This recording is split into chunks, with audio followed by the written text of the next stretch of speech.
Bonjour à tous. Dans cette capsule, nous allons faire la résolution d'une inéquation comportant une valeur absolue. Pour résoudre une inéquation comportant une valeur absolue, premièrement, remplacez le symbole d'inégalité par le symbole d'égalité. Donc ici, avec l'exemple, moins 2, valeur absolue de x plus 5 plus 1, plus grand ou égal à moins 1. On va changer le plus grand ou égal par 1 égal. Ça va donner moins 2, valeur absolue de x plus 5 plus 1 égale à moins 1. Deuxièmement, faire une esquisse du graphique des deux membres de l'équation. Dans le membre de gauche, j'ai une fonction valeur absolue. Le sommet est moins 5, 1. Je viens de placer ici. Le a est négatif, donc elle est ouverte vers le bas. Ici, étant donné qu'on a la forme canonique à 3 paramètres, le a est égal à moins 2. Donc, les deux pentes sont moins 2 et 2. Donc, ici, j'ai une pente de 2. Ici, j'ai une pente de moins 2. Donc, voilà ma fonction valeur absolue. Maintenant, le membre de droite. On a y qui est égal à moins 1. Donc, c'est une droite horizontale qui passe par moins 1. Ce qu'on cherche dans un premier temps, c'est quand est-ce que la fonction valeur absolue est égale à la fonction constante qui est là. Donc, il faut trouver les deux valeurs de x de l'intersection. Troisièmement, résoudre l'équation. Isoler la valeur absolue et vérifier si l'équation peut avoir une solution. Donc, est-ce que ma valeur absolue donne quelque chose de positif? Alors, pour résoudre l'équation, dans un premier temps, il faut enlever le plus 1. Donc, on fait l'opération inverse, moins 1 de chaque côté. Moins 1, ça donne moins 2. Ensuite, il faut enlever le fois moins 2 qui est devant la valeur absolue. On divise par moins 2 de chaque côté et on obtient la valeur absolue de x plus 5 qui est égale à 1. Oui, la valeur absolue de cette expression donne quelque chose de positif, donc c'est possible. Ensuite, former deux équations en appliquant la définition de valeur absolue. C'est là qu'on fait nos deux possibilités avec les deux branches. Donc ici, ce qu'il y a à l'intérieur de la valeur absolue, le x plus 5, on met ça égal à plus 1, mais on le met aussi égal à moins 1 pour la deuxième branche. Il faut résoudre les deux équations obtenues par la suite. Donc ici, moins 5 de chaque côté, ça donne x est égal à moins 4. Même chose dans la branche de droite, moins 5 de chaque côté, ça donne x qui est égal à moins 6. Les solutions de notre équation sont moins 6 et moins 4. Alors, je les ai marqués ici. Le point de rencontre entre la fonction constante et ma fonction valeur absolue sont au point de coordonnées en x, moins 6 et moins 4. Maintenant, numéro 4. Interpréter graphiquement la solution en fonction du symbole d'inéquation. Alors, ce qu'il faut faire ici, c'est regarder quand est-ce que la fonction est plus grande ou égale à moins 1. La fonction va être plus grande ou égale à moins 1 dans l'intervalle qui est ici. Donc, elle doit être au-dessus de notre droite. Y est égal à moins 1. Alors, c'est pour ça qu'on va avoir les solutions de l'inéquation qui vont être dans l'intervalle moins 6 jusqu'à moins 4. Le moins 6 et le moins 4 sont inclus puisqu'il y a un petit égal dans notre symbole d'inéquation. Alors, je résume. Les solutions pour l'inéquation qui est là, quand est-ce que la fonction est au-dessus de la droite y est égale à 1, c'est dans l'intervalle moins 6 à moins 4, et le moins 6 et le moins 4 sont inclus puisqu'il y a un petit égal dans le symbole d'inéquation. Numéro 44. Résout les inéquations suivantes. En A, on a 2, valeur absolue de x moins 4 plus 2, plus grand ou égal à 4. Premièrement, on remplace le symbole d'inégalité par un symbole d'égalité.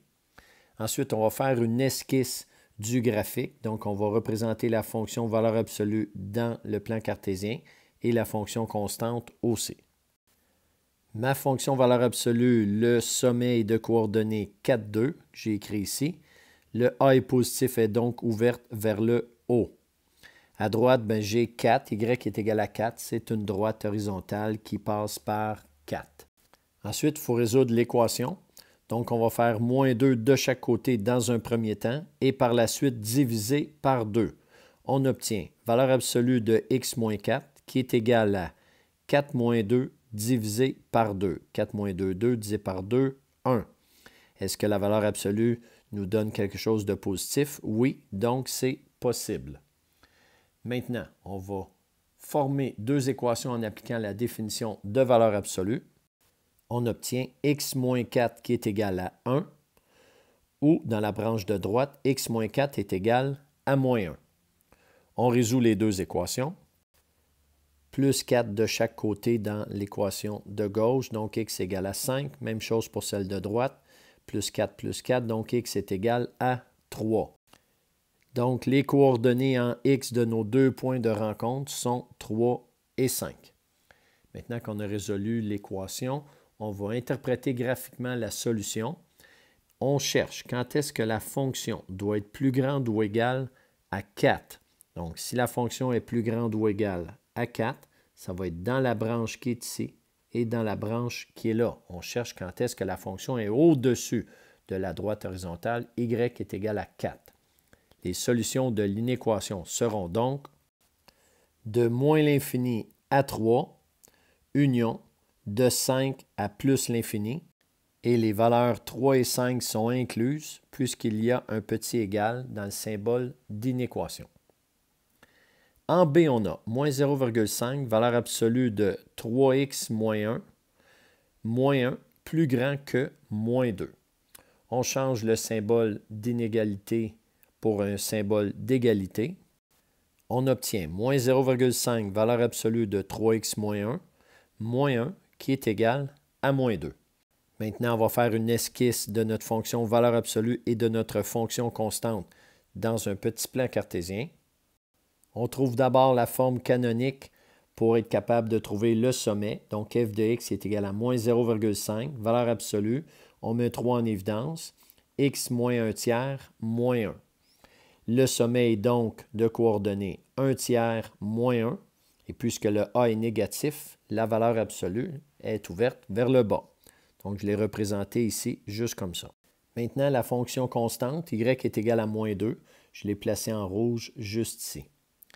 On se pose la question, quelles sont les valeurs de x de l'intersection de notre fonction constante et de notre fonction valeur absolue? Alors, pour ce faire, il va falloir résoudre l'équation qui est là.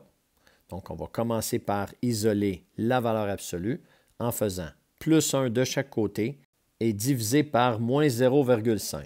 Par la suite, on obtient valeur absolue de 3x moins 1 qui est égale moins 2 plus 1 divisé par moins 0,5. Moins 2 plus 1, c'est moins 1. Moins 1 divisé par moins 1/2, donc c'est fois moins 2. Ça donne 2. C'est là qu'on fait nos deux branches. Donc, 3x moins 1 est égal à 2 pour la branche de gauche et 3x moins 1 est égal à moins 2 pour la branche de droite. Ensuite, il faut résoudre les équations. Donc, à gauche, en faisant plus 1 de chaque côté, on obtient 3x est égal à 3. Ensuite, on divise par 3 de chaque côté, x est égal à 1. Pour la branche de droite, 3x moins 1 est égal à moins 2. En faisant plus 1 de chaque côté, on obtient 3x qui est égal à moins 1. Et en divisant par 3 de chaque côté, on obtient x qui est égal à moins 1 tiers. Je suis venu placer les deux valeurs dans ma petite esquisse. Le premier, x est égal à 1 et le deuxième, x est égal à moins 1 tiers. Ensuite, il faut se poser la question, pour résoudre l'inéquation, quand est-ce que ma fonction elle est plus grande que moins 2? Étant donné qu'il n'y a pas de petit symbole égal, c'est pour ça que j'ai mis des points vides ici, à l'intersection, parce que ces valeurs ne font pas partie de la solution de l'inéquation. Alors, quand est-ce que ma fonction elle est plus grande que moins 2? Bien, c'est dans l'intervalle qui est là. Donc, je vais pouvoir écrire les solutions de mon inéquation.